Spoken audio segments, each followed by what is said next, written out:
It's me, Naomi from EJ's Fun Crafting, aka Mrs. Craft Lady ND. Today we are kicking things off with Miss Stephanie Longoria from Studio Longoria. Stephanie is from Studio Longoria. She is an artist, a maker, a creator, and even an art teacher. I have been looking at your art and your work online, and we just kind of connected from there. Just talk to us. So I've been an artist forever. My degrees are in graphic design and in art and communications. I started Studio Longoria. My boys were really little. I've always liked to draw. And with my graphic design background, I've always made products. So like my first job out of college was designing headwear for a company here in the Dallas area. I was a handbag, small leather good designer for a while before I started teaching. And so I've always think of like ways to use my art to make things. And I also grew up crafting. My parents are both really good artists, and we always had art supplies, craft supplies, and it was kind of just like, yeah, sure. Here's sewing, here's paper, here's glue, whatever you need, go make what you want to make. So I grew up making things, and it's something that I've always loved and something that I want to continue doing forever. And that's kind of where Studio Longoria came out. I was designing baby onesies and t-shirts, and I was doing some sewing, and I started seeing like the fabrics that I really loved. Other people were using them. That kind of made me sad. And I thought, well, I'm a designer. I know how to make fabric repeats. So I started finding manufacturers to make products for me. And I started designing fabric and sewing my own little plush toys. And just I like to go from the digital graphic design stuff to the more hands-on stuff. Like I'm always trying to pick up new things. I can't knit, I can't crochet, but I learned about these knitting machines just recently. These I've seen them I saw you, on your stories. And I love the knitting looms. I just picked up this little tiny knitting loom recently, and I was making little keychains, little calaveras. So I'm translating like my drawings, where I do a lot of sugar skull drawings, and I like to see how I can translate them into other ways. And this is a way I came up with, moving from paper to an actual 3D product, just because I like to keep my hands busy. I made like 10 of these on the drive to the river and back. We had a 5.5 hour drive. So while we were in the road, going there and coming back, I was busy making my little, balls to make the calaveras with. And that's just how it came to be. Just my love of crafting and my love of drawing and putting them together and seeing what I could do with things. So you went from drawing, you said you did sewing and all of this. What is it about drawing that just grabs you, that just keeps you? I've drawn since I was little. My dad would save the Sunday comics, and we would sit and draw together, and he'd give me tips on how to draw better. And it's just something I've always done. I was the kid that, my friends would come to me to draw stuff for them for their class projects they needed help with. Like in high school, I was in the color guard, and we had to make these fabric pouches. We'd make them out of blue jeans to carry our flags in for the football games.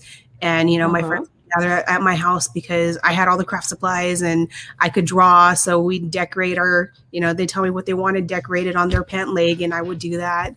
So it was just something that I've done forever. And so because you talked about your kids, are your children also artistic, creative like you are? Or are they like, no, Mom, I'm not into that? They can draw. They're not big into art.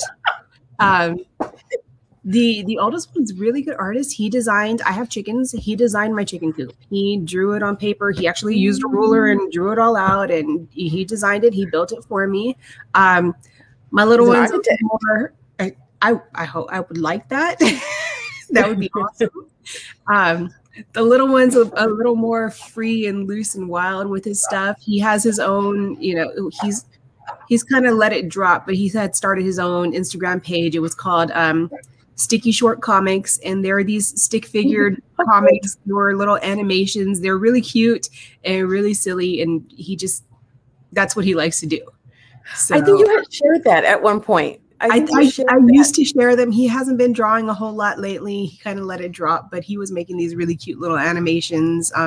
They all started with the little buffalo stick figure guy, and we call it the angry buffalo because the buffalo has these eyebrows that kind of go down like this.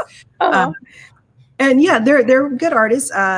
They both make things and do things. They don't love it as much as I do, which is sad, but you know, you got to rebel from your parents somehow. Somehow you can't do everything they like. They can't do everything we want them to do, right? Exactly. Okay, so then you even talked about that, about teaching. You love art so much that you're an art teacher. Yes. Middle school, right? Is that middle school? Art. Yes. I'm one of the crazy middle school teachers. Yeah. Middle school. I tried that. Didn't like it. I had to act too tough. And then I'm only 5'1", right? So when I was there, I was like having to be tough, right? Oh yeah. No, I love it. I just completed my 4th year teaching. And when I started, I was thinking, oh, I love elementary. I had been a tutor at an elementary school. I had done all my subbing. I had done long-term subbing at elementary. I loved working with the little kids. And I had subbed some at the high school. And I thought, you know, I'm a graphic designer. I can teach graphic design. Maybe that's what I'll do. And I kind of went back and forth. And then there was an opening at my son's school. He was going into 8th grade, and there was an opening at his school. And I said, well, I'll try it. I mean, it works for our family because he's here, makes like the whole commute stuff easier. And I love it. It's the middle school kids are right there where they're still kind of sweet and childish, like the elementary kids. They're not fully formed humans. They look like adults, but they have baby heads, baby minds. Yeah, that's true. They're just fun to work with because they're still open to a lot of things. They're open to criticism. They're open to learning new things. They're not set in their ways already. By the time you get to, you know, the sophomores, seniors, and juniors in high school, they have their style, and that's all they're going to do. And they don't want to break free from that. They're like, this is what I draw. I only draw anime, or I only draw realism, or whatever. And the younger kids, the elementary kids, you know, there's a lot of physical stuff going on there, like tying shoes. I'm like, I can't spend half my day on the floor tying shoes. It's true. Wiping noses. Yes, wiping noses, tying shoes. I was like, that's okay for subbing, and that's okay, you know, short term, but I can't see myself doing that for another 30 years. So junior high is great because they can tie their shoes, they can wipe their noses, and I can still teach them how to do things, and they're still open to learning new things. And they're like, well, I like to draw manga stuff. I like to draw anime. But now that you've taught me how to draw realistic, I can maybe try that too. Or, you know, I've never used clay before. It's gross. I don't like my hands dirty. And then next thing you know, the kids got their hands, you know, elbows deep in the clay, and they've made some giant sculpture that's too big to go into the kiln, but they learned how to do it and how to do it right. So it's fun. It's fun. It's a lot of fun. And I think you hit it on the head. For me with teaching, and no matter what level it is, it's seeing them develop, seeing them come out of something, I think. And that's what's, you know, it takes a special person to work with each age group. And I'm glad you found your age group, your developmental group, because you have something special, Stephanie. When I look at your page or I'm going through, I'm like, this is just awesome. And in fact, tell us about it. Tell us about Fifi. Tell us where you find your inspiration. How did Fifi come about? I love Fifi and all her little friends. Thank you. So Fifi's my little character that I came up with. My nickname is Fifi. My oldest nephew couldn't say Stephanie, so he started calling me Fifi. So he's 19 years old now, and I'm still Fifi. So there was a time when I was subbing in the elementary school, and my mom she just retired last year. She was a pre-K teacher. And we kind of— Yay, pre-K mom! Woo! Okay. We kind of like, you know, I was seeing all these kids. I love t-shirts. I love designing t-shirts. And it was just a lot of bratty stuff on the t-shirts, you know, like bratty sayings like, oh, homework things, or just kind of mean girl stuff. And I was like, that's not, you know, that's not productive for anybody. That doesn't make anyone feel good. So Fifi was kind of the bright, happy person. She's, you know, the opposites of the brats. That's what I was trying to go for. Opposite of the brats. She's a do what you love, you know, love what you do, be a good person, make good decisions, that kind of thing. Like, enjoy the good things in life. You don't have to put other people down to make yourself feel better. So that's how I designed Fifi. And then her little friend group, they're based off my sister and a couple of my friends, and they all have traits that, you know, relate to them, things that they like to do. So that's how they came to be. And I tried to make them all kind of like Latinas, like the big spectrum of different Latinas, because you don't see a whole lot of that in the world right now. So, I mean, we've got Fifi, who's got the big curly hair, and it's pink because I wish I had pink hair. And then Bay is one of the other characters. She's got this really long, kind of wavy green hair. And we've got Soul, who is my yoga hippie girl, and she's got the dark skin. She's got the big, beautiful purple hair, and she's, you know, all about like yoga and Zen and that kind of stuff. She's the earthy girl. And then we have Nessa, who is our tech girl, and she's, you know, got the sassy little hair, and she's all about gaming. And so they all have their little the things they're about. Like Fifi is an artist, and she loves art, and she loves animals, and, you know, she's basically she's me. But with better hair. I love your hair. Yes. Yeah, I love just, you know, I could only wish I had big pink hair. That would be amazing. Just want my pink hair. Yes. So she's just a lot of fun, and I like to draw outfits on them, just different outfits that I think are cute, and put them in different situations, doing things that either I like to do or I wish I could do. So that's just kind of where they came from and how they've developed. And I'm still playing around with them and figuring out things to do with them. But right now I'm a stationery geek. I grew up with like the Sanrio, Hello Kitty stuff, different things. So I've just kind of been playing around with stickers and notepads. And I'll show your page in a little bit. Yeah, I got little books. So look at it. There's a little saying, you can sit with us instead of you can't sit with us. So yes. Girl gang there. So it's that kind of stuff, just like positive messages. And do you market these products that you make? I do. I'm a little lazy with everything lately, just because like school is finished, and I'm finally getting back into the groove of getting on Facebook and making new stuff and new products and putting them online. So it's a slow process for me. I'm not great at it right now, but I'm getting better. So yeah. It's just so amazing to see it, and then you see it like that in the notebook package and everything, and it's like, wow, how come I haven't seen this in my stores? You know, I want to see this in stores. It's beautiful. Wish I could have it in stores. That would be amazing. Yeah. One day, watch. You just wait. You start with your little boutiques, and then they'll go up. It'll go up. You have a great product. You have a great art. I love that. There's a basis. It's not just, oh, this is a cute character.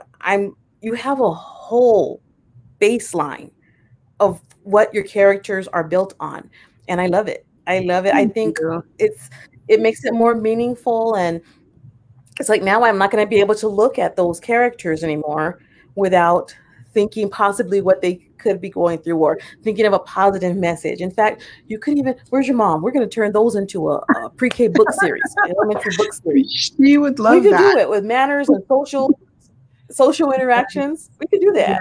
Yes. That would be fun. Well, on my website, I have a little quiz where you can take the quiz, and it tells you which Fifi girl you are. So it's it tells you which one. I think I was a mix between was it Nessa? Nessa, and there was another. She's the gamer girl, the tech girl.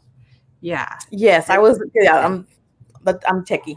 Joanna says Joanna, I don't know which one you said you were. Joanna is in the messages. Let me see if I can pull her back up. But she said, sounds like her. I don't know which one she's talking about. But yes, okay, they said, so I think they're going to go online and check it out. Don't worry, guys. We're going to leave all the information where you can find her and everything. How much of your work do you do for you? Because you've got such a strong, like I said, base. It's built on something. Joanna said she's soul. That I would just want, how much do you do for you and how much, because you said, you don't really, I mean, you do market, but do you ever take time to just say, this is for me? I'm doing this for me. I don't think anybody's going to see it. I don't want anybody to see it. I just want to do this because I enjoy it. A lot of what I do is just because I like to do it. Like you'll see if you go into my Instagram, you see it's kind of all over the place. You'll see a lot of Fifi. And then just recently, I have been watching some alien stuff with my husband, and I started a little series of these alien drawings. There's an alien and a cow, and they're best friends. Before that, I was working on these like little chubby animals because I have, like I said, I have chickens. I have these really fluffy, they're called silkies. They're these big fluffy chickens. And so I was making like these, I just had in my head these chubby animals that I thought were cute. So yeah, there's my little alien. There's a lot of Fifi. The plant thing, I'm into plants right now. I've started learning how not to kill them. So I've been doing a lot of I have one that I've kept alive for over a year. I'm so happy. Yay. So yeah, and you can see there's the little chicken right there.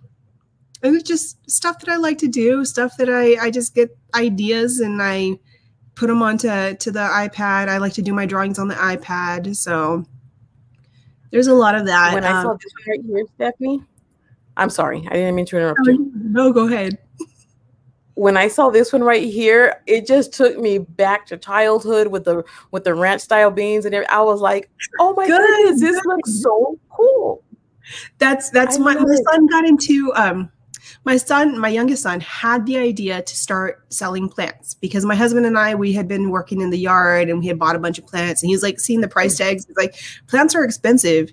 He's like, I can make some good money selling plants. So he started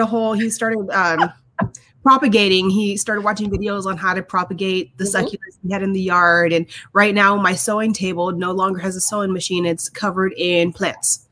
It's all his little clippings that he's started. And yeah, so that's going to be his company once the plants start growing. Very much a teenage boy's name, Johnny's Sucky Plants.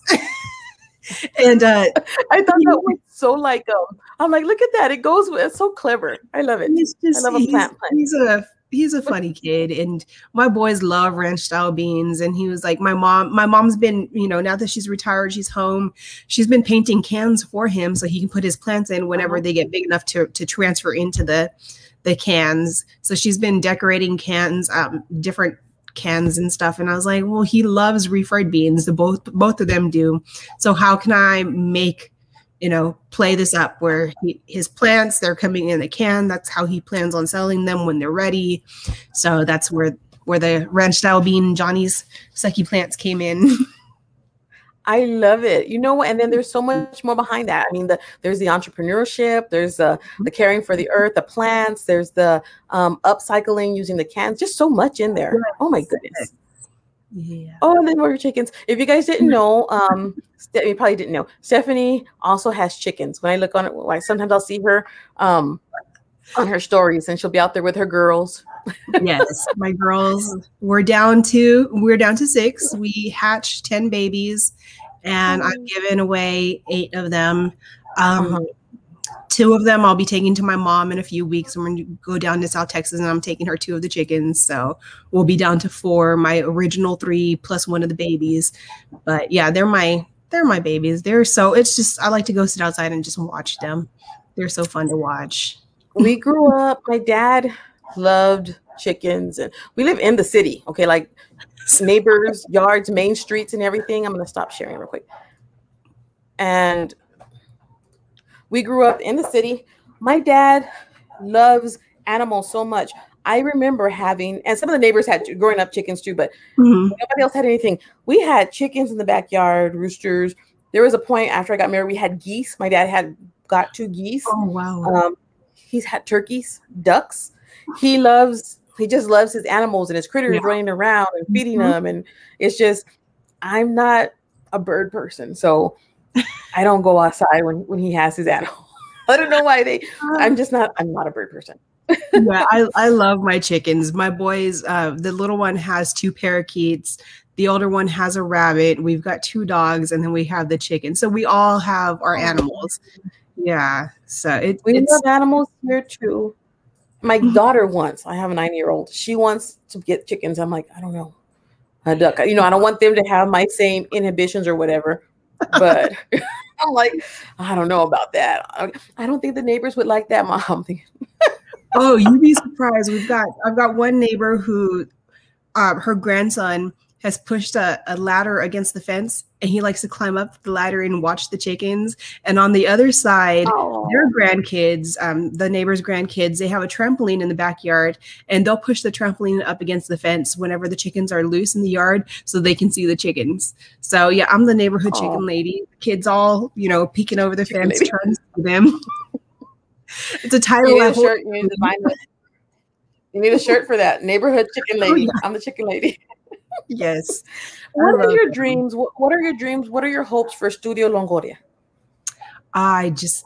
It's just something I love to do, and that I hope I can continue to do for the rest of my life. I love to draw. I love to make things, I'd love to get my product into stores. That would be amazing. I have, I started making fabric for myself, and then I ended up starting to sell the fabric to other crafters, which is great because sometimes I don't have the chance to make things for myself. Like I just, life gets busy, and I don't have the chance to sit and sew or to create anything. And I get kind of sad whenever I can't do that. But then I've got some great customers who buy my fabric, and they post pictures of all the things they make. And it's like, it makes me feel like I've taken part in that, like I didn't make it myself, but I did design the fabric that they're using.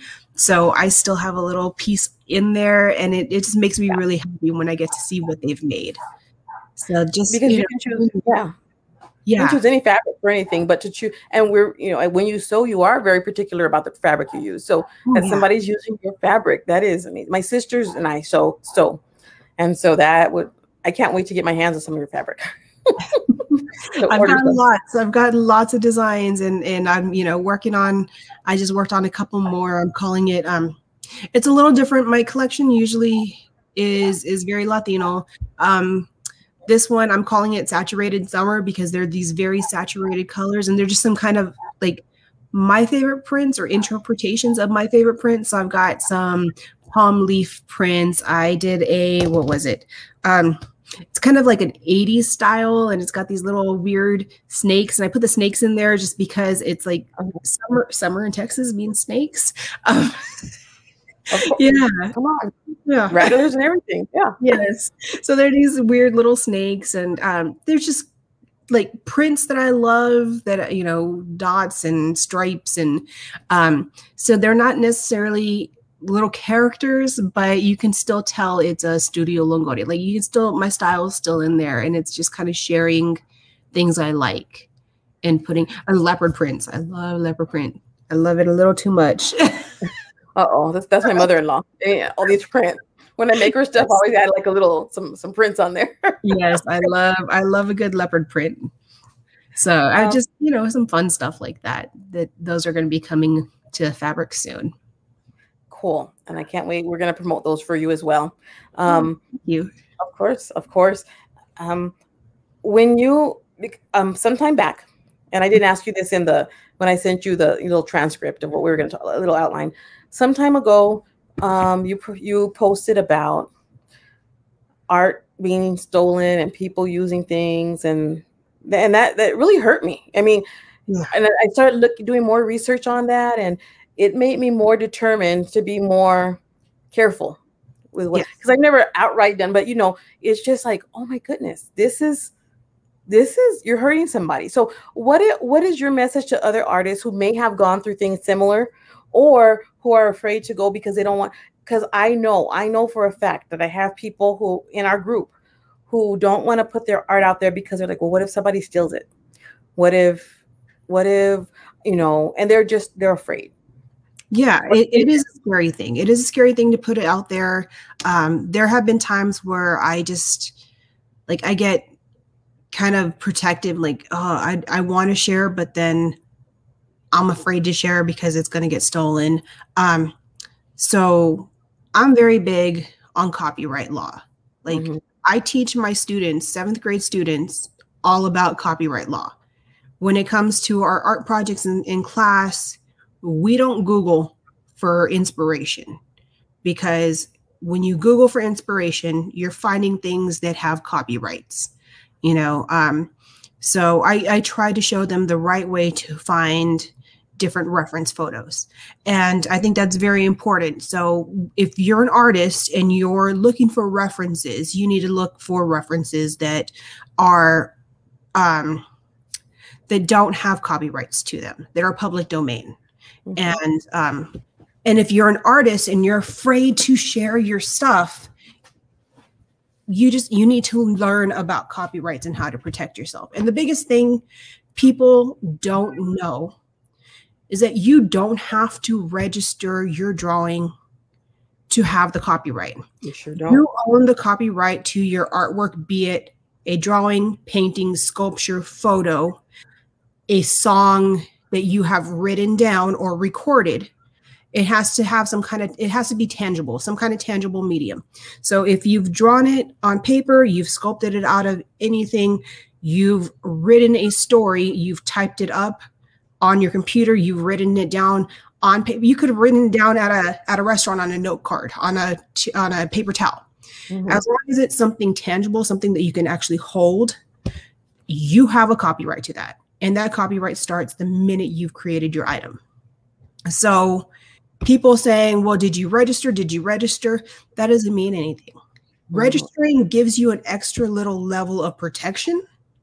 It does protect you. It makes it easier to prove that you are the original owner and creator of something, but you don't have to register something for it to be copyrighted.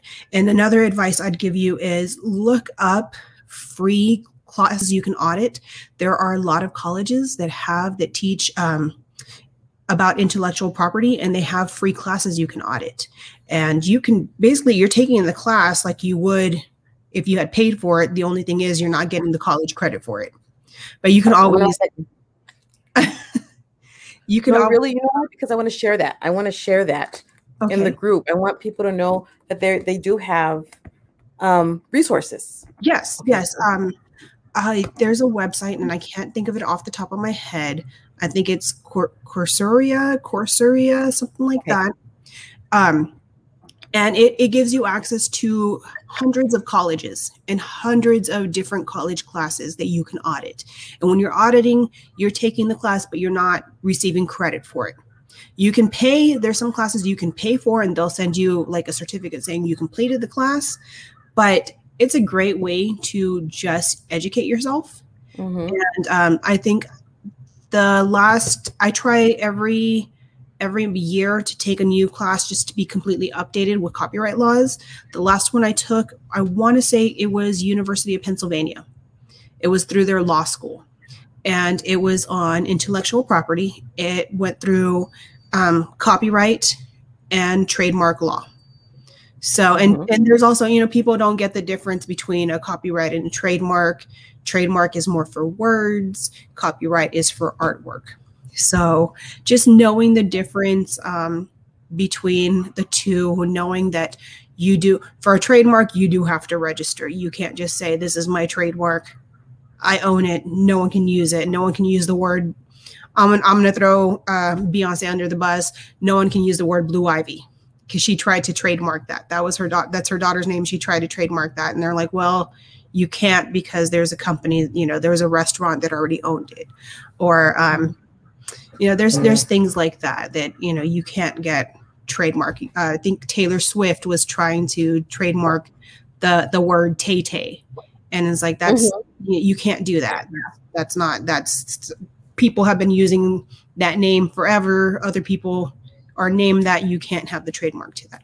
So just knowing the difference between a trademark and a copyright, researching about the digital laws, just knowing, you know, if you're making art, don't Google references, because then it comes to things like the Obama poster, the Shepard Farley Obama poster. He Googled a photo of Obama. He made his painting the Obama Hope poster that was huge everywhere. Well, the photographer who had taken the photo of Obama sued him just recently. And this is this is with Andy Warhol, who has been dead forever. Yeah. His paintings of his screen prints of Prince, the photographer that he used the reference photo of sued Andy Warhol's company, his foundation, because he wasn't given the right to use. Did you hear my chicken? Did you hear my chicken? I hear a rooster. Yes. Yeah. It's not a rooster. We're not allowed roosters here. Oh no, it's a chicken. It's just a very loud chicken. Yeah, it's 7 o'clock. It's getting close for them to go to bed. He's calling them all in. They're so loud. But just be aware that when you're Googling a reference photo, that you're checking to see that it doesn't have a copyright, that you're using something that's public domain. Just be aware of the difference between, you know, what parody art is. Just because you put a hat and a mustache on SpongeBob doesn't necessarily mean you can use him on your artwork. I mean, if you're turning him into, I had a student do a parody where they used Patrick, and they drew Patrick from SpongeBob, but as the girl with the pearl earring. So there's things like that. You have to know where the line is and how to protect yourself. So, because you have to protect yourself on both ends, from people stealing your artwork and from making sure that you're not accidentally crossing the line and stealing somebody else's artwork.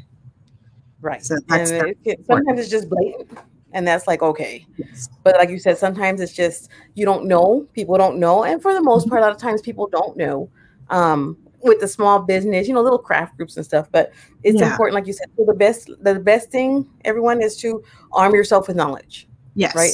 Arm yourself with knowledge. And then just do your due diligence, find out these things. There is a post on Stephanie's page, and I know because I saved it last year when you have posted it, and it was a reference to somebody else's post, and then you scroll through and it gives you all this copyright law information.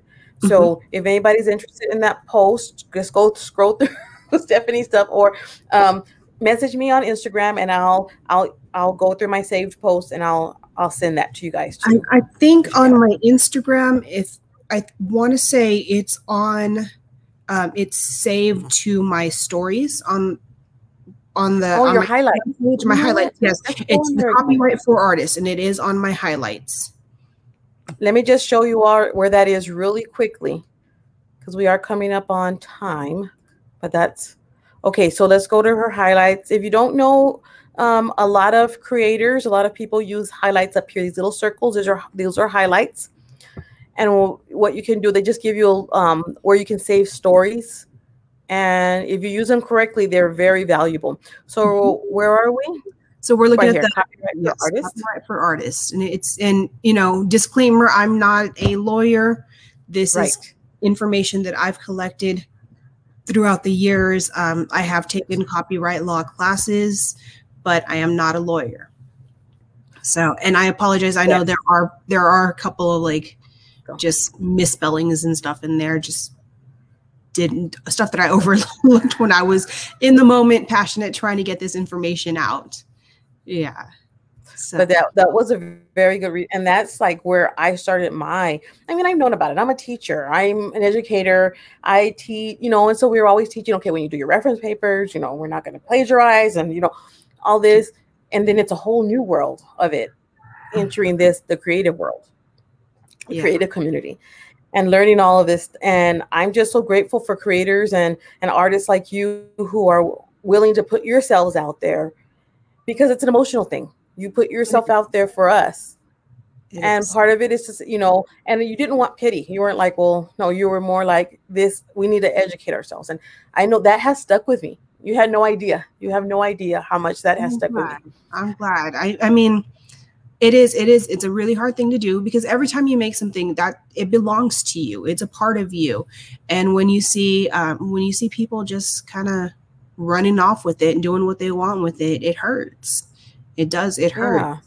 And it, you know, there's all kinds of things start going in your head, and you're like, you know, if these companies, because the artwork that was stolen that time, it's actually been stolen several times, and you know, it's companies are mass producing things with my artwork, and it's like, that's not okay.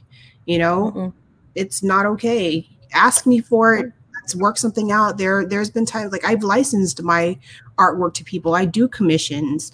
You know, there's no reason to steal somebody else's artwork. Right. That's what it comes down to. So everybody take that to heart. That is our lesson for the day. Stephanie, where can we find you and how can we support you?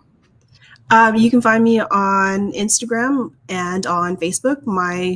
My handle is Studio Longoria. You can find me on my website, studiolongoria.com. I'm most active on Instagram. I'm, you know, try to post whenever I'm making something. I post to my stories. I try to keep my chickens to my stories. So if you're just interested in seeing my weird chickens, I keep them there. They're all chickens. They're all chickens, guys. Yeah. And you know, Studio Longoria is my business, and the Instagram is my business account, but it's also, you know, I am my business. So I do share my personal life. I shared a story, you know, a little story this weekend or this week earlier when we were on a road trip trying to get some closure over a whose fault is it between my husband and I from a previous road trip. So, you know, you'll see me, you'll see my husband. Sometimes my boys, they're a little elusive now because they're teenagers and they need their privacy. But you know, I post about my family. You'll see all our crazy zoo, the dogs, the rabbit, the birds, the chickens. And then whenever I'm trying new things, like I just learned something I picked up during the whole quarantine thing was the knitting machine, and my hands don't work for crocheting. My hands don't work for knitting. Like they can't. They don't work. Just don't work. But I love the knitting looms. I love the looms because those I can do. I can wrap it in and move the little loop. And then this knitting machine, that's something, you know, I picked up. I just thought it was so relaxing. I was watching all these videos, these different, you know, crafters, artists making things with these knitting machines. I was like, that's something I can sit and just zone out in front of the TV and do. Because sometimes as a teacher, after a long day, you need that. You need to just kind of, yes, we do. Yeah, center yourself. And that's something I did. I went and, you know, my mom bought me the machine for Christmas. And then I went to Joann's when they were having a sale, and I stocked up on a bunch of yarn, and I was just making hats. Like, I have no plans on selling these hats. I have a bin full of hats, and I plan on donating them to the shelter whenever I'm done with all the yarn. But there's probably like 50 hats in there now because it's the one thing, like, I don't plan on making that a business, but it's something that I can do to just relieve stress. And I just liked it. I liked it. So I went from the big machine to the little machine. And then I found this little guy here that, like, I'm obsessed with this thing. It was $1.50 at Dayso. I don't know if you have a Dayso in El Paso. It's no, we don't. It's like this Japanese dollar store, and yeah, I found this there, and I was just like, I can't crochet, but this right here, I can make little weird little monos, little dolls, playing around with it, what I could do, make the little calaveras that I was making. It's just something, like, again, I can sit in front of the TV and kind of zone out and do, which I love. That's you know, that I'm drawing. I can just, if I can sit down in front of the TV and zone out for a good hour, then I'm in. There you go. There you go. So that's what we need sometimes. That's what we need sometimes. Yes. Well, everyone, let's thank Stephanie for being with us once again. Stephanie, cannot wait. I cannot wait to see more of your work and to encourage you on your journey. Who knows? Hopefully soon, one day we'll see your things in stores here and everywhere else around the country. Again, thanks, Stephanie, and we will see you all later. Bye. Thank you. Bye.